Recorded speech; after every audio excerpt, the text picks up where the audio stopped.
तो हम लेके आ गइल बनी MVVI 6 गो क्वेश्चन जौन की परीक्षा में बहुत बार पूछेला। तो ऐसे एक क्वेश्चन के हो सके तो याद करी, समझे की कोशिश करी आ जानी। तो पहला क्वेश्चन बाटे निर्गुण भक्ति और सगुण भक्ति का होला। तो निर्गुण भक्ति और सगुण भक्ति के हम दो पार्ट में लिखले बानी। निर्गुण भक्ति में ईश्वर के निर्गुण रूप के पूजा कइल जाला, सगुण भक्ति में ईश्वर के सगुण रूप के पूजा कइल जाला। दूसरा अंतर बा, एह में ईश्वर के रंग रूप गुण जाति ना होके, यानी निर्गुण में ईश्वर के रूप रंग जाति गुण कुछ ना होखेला, लेकिन सगुण में ए में ईश्वर के रंग रूप गुण जाति सब होखेला। निर्गुण में का बा, तो निर्गुण में गुरु के ज्ञान के नयन खोले वाला बतावल गइल बा। निर्गुण में गुरु के ज्ञान के नयन खोले वाला बतावल गइल बा। सगुण भक्ति में गुरु के महिमा के अनंत बतावल गइल बा। गुरु के महिमा के अनंत बतावल गइल बा। एह में यानी निर्गुण में बाहरी आडंबर, तीर्थ यात्रा, मंदिर मस्जिद, रोजा नमाज, तिलक जयमाला आदि के विरोध कइल गइल बा। सगुण भक्ति में मूर्ति पूजा, नित्य ध्यान, संकीर्तन, तीर्थ यात्रा आदि के आवश्यक मानल गइल बा। तो ई अंतर रहल।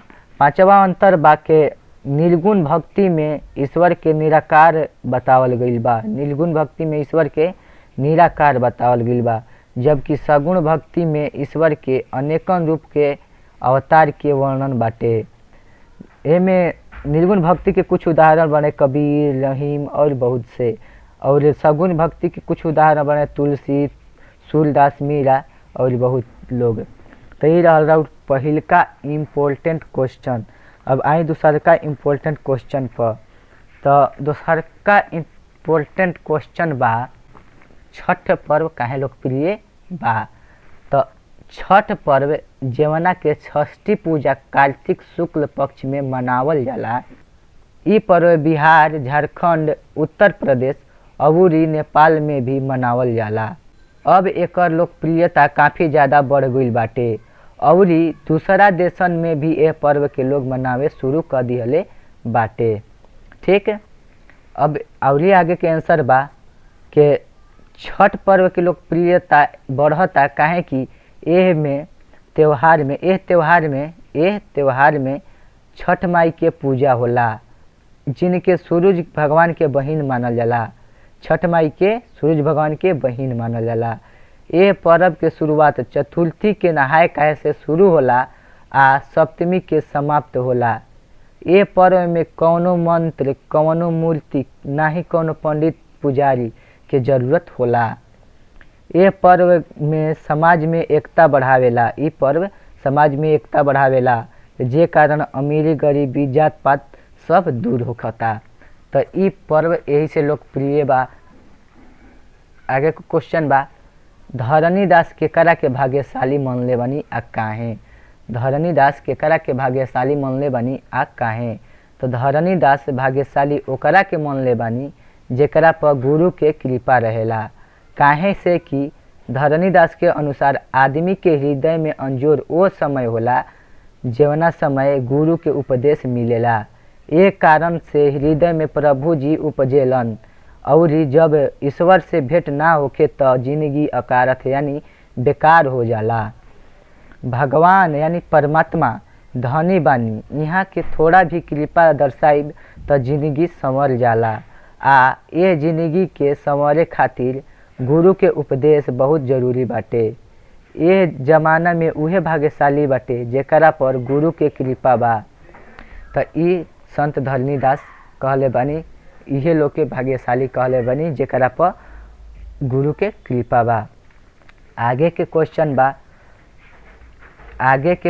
बा भोजपुरिया लोग दही कैसे जमावेला। भोजपुरिया लोग दही कैसे जमावेला। भोजपुरिया लोग सुनहावल कहतरी में यानी मिट्टी के बर्तन में दूध डाल देवेला, फिर ओकरा के आग पर रख देवेला। ऐसे दूध धीरे धीरे गर्म होला। जवन की बहुते बढ़िया रहेला। एकरा बाद लाल दूध हो जाला, दूधवा लाल हो जाला। जब लाल होके दूध गुनगुना हो जाला तो ओह में जोरन डाल दिहल जाला। फिर एक रात भर खातिर छोड़ दिहल जाला, ढक के छोड़ दिहल जाला। ऐसे दही के स्वाद बढ़िया हो जाला। गिरियर्सन के भोजपुरिया दही काफ़ी ज़्यादा पसंद आयल रहे, जवना कारण उ रोज दही चूड़ा खात रहन आ खुद के बिहारी मानत रहन। तो भोजपुरिया लोग दही ऐसे ही जमावेला। महाराणा प्रताप के बारे में लिखी। 5वां नंबर क्वेश्चन बा महाराणा प्रताप के बारे में लिखी। तो महाराणा प्रताप भारत के वीर पुत्र महाराणा प्रताप के जन्म 9 मई 1540 ईस्वी में भइल रहे। यहाँ के माई के नाम रानी जीवित कुंवर और बाबू के नाम महाराणा उदय सिंह रहे। यहाँ के जन्म उदयपुर और कुंभगढ़ राजस्थान में भइल रहे। महाराणा प्रताप अकबर के भारत के सम्राट मानने से इनकार कर दिहनी, काहे बहुत ताकतवर रहे अकबर, जवना के इनकर वीरता देखी कि उ अकबर के भारत के सम्राट माने से इनकार कर दिहले।